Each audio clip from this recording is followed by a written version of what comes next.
13 нови градилишта, од кои 5 во овој дел на Македонија, најдоцна за година и пол ќе се отворат за градба на исто толку згради за социјално загрозени семејства, објави денеска во Виница директорот на акционерското друштво за стопанисување на стамбен и деловен простор Кристијан Трајковски. Со Централна банка на неколку состаноци разговаравме околу динамиката на овој проект. Тие изразија големо задоволство што проектот во изминатиот период кој што беше во одреден застој за многу краток период го дигнавме и почнавме да градиме социјални згради.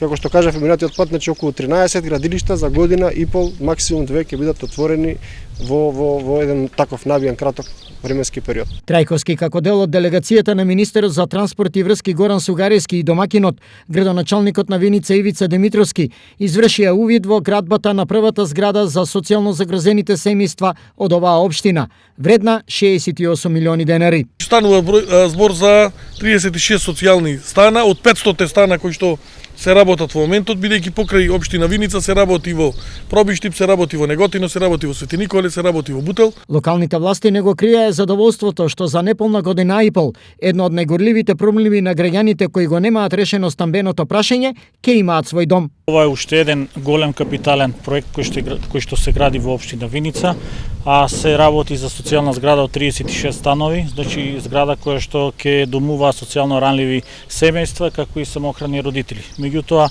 продолжуваме и понатаму заедно како што истакне министерот да соработуваме со Министерството за транспорт и врски. Зградата што е прва од ваков вид на Виничката општина е дел од проектот на ресорното министерство, што наскоро завршува. Ова става и крај на маките на околу 500 социјални загрозени семејства од повеќе општини во Македонија, меѓу кои и 3 од истокот.